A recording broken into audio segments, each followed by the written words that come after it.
Okay, Brett, your box has arrived. So let's get things opened up here and we can zoom down and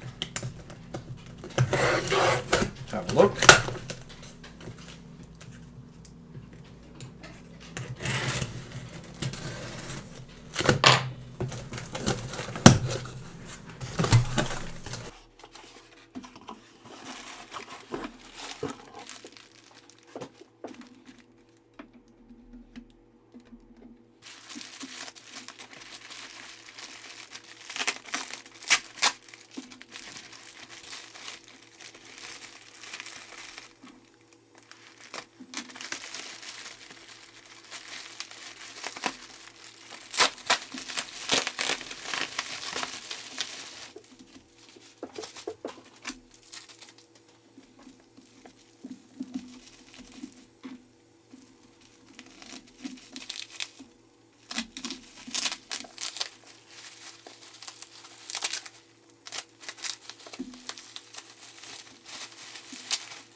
This is not a paid advertisement.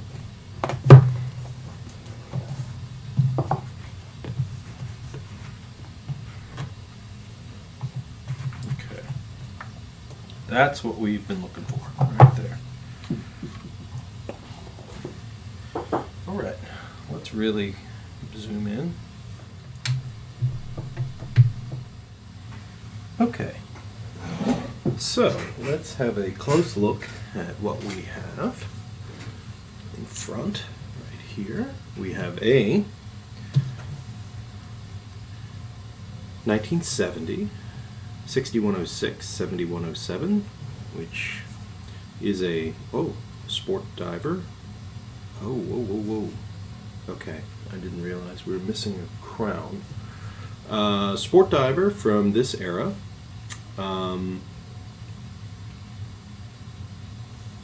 I think this was your dad's watch, and he, I believe, wore it in Vietnam, perhaps, or purchased it during that time. So, yeah, it's a bit rough overall, but it is running. Look at that, little wiggle and get some movement. That's a good sign. Definitely has been worn.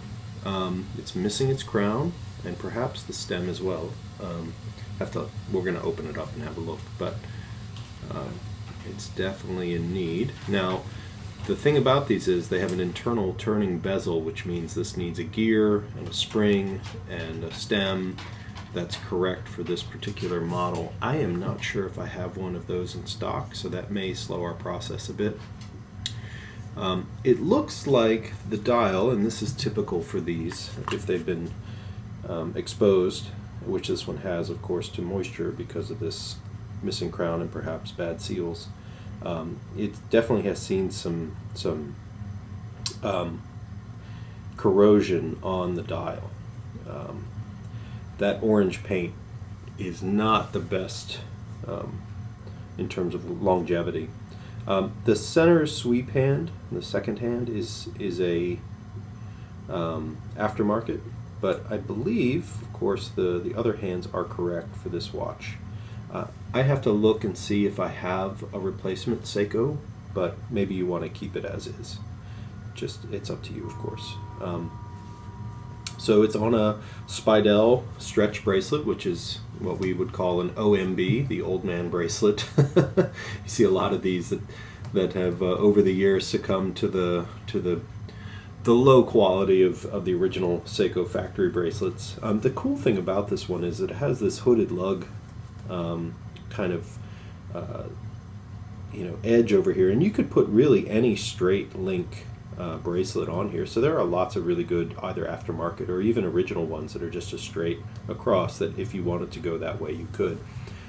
This one doesn't look like it's quite as bad as most. A lot of them fill up with arm cheese, arm material and hairs and things.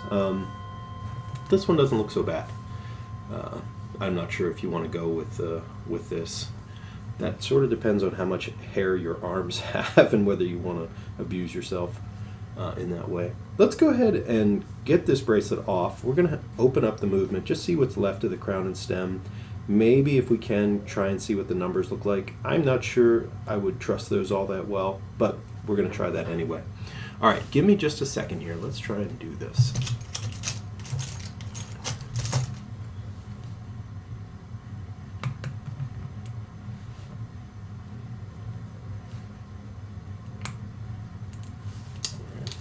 One. Looks like a very old spring bar. Definitely replace those guys. Ooh. Okay. Let's see here. I'm just going to try and take the case back off and see if it puts up a fight. No, not too bad. All right. Some service marks and a little bit of corrosion in the back of the case. Yeah, it's definitely seen some moisture in its life. I can at least discern 3 at first glance. 3 marks, 71. That was not long after it was sold. Maybe, it's hard to know. 84 perhaps? And then something else. Okay. Not sure. It's never clear what watchmakers are actually inscribing in the back of people's watches. Okay, so crown and stem are definitely missing. Let's see, is it actually gone? That's the question. Or is it broken in the hole? No, it's gone. It's gone.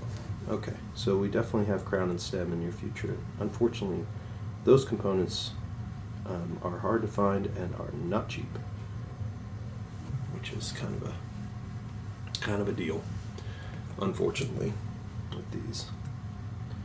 You're beholden to what's been manufactured and remanufactured, in fact. Okay, so that's not inspiring a lot of confidence in its desire to run. Yeah, so we're in a non-running state, I would say. Everything's there. You know, this is a 6106, which is a cousin to the Willard, the 6105 movements. Same basic architecture, just these have a day complication and also the added, well, a lack of hacking, which is what the 6105Bs had. Well, you know, it's a starting point. We can definitely try and go forward from here. You know, I know you've been waiting a long time, and I appreciate your patience, and I again apologize for the delay in my response. We will have to do a little bit of research on finding the right crown and stem for this, with the gear and spring that go along with it. That's going to be an important aspect of the functionality of the watch. You know, there's not much I can do in terms of getting the face, the dial, back up to a state of beauty. And in reality, to keep it consistent, I would say you should just leave things as they are. I can perhaps lighten the lume a little bit. I have developed a strategy that has worked for me for making lume a bit less gray, but to be honest, it would perhaps even look a bit out of place. So we could try. You have to tell me what you're in the mood to do with the watch, and we'll see what you say and what you want to try and accomplish. So again, a good starting point for a real restoration project. This is not going to be quick, but certainly something that you know, we can make better, and hopefully get you a watch back that's running and will be up to the standard that we expect. Okay, Brett. Well, I'll be in touch, and thank you again, and thanks for watching.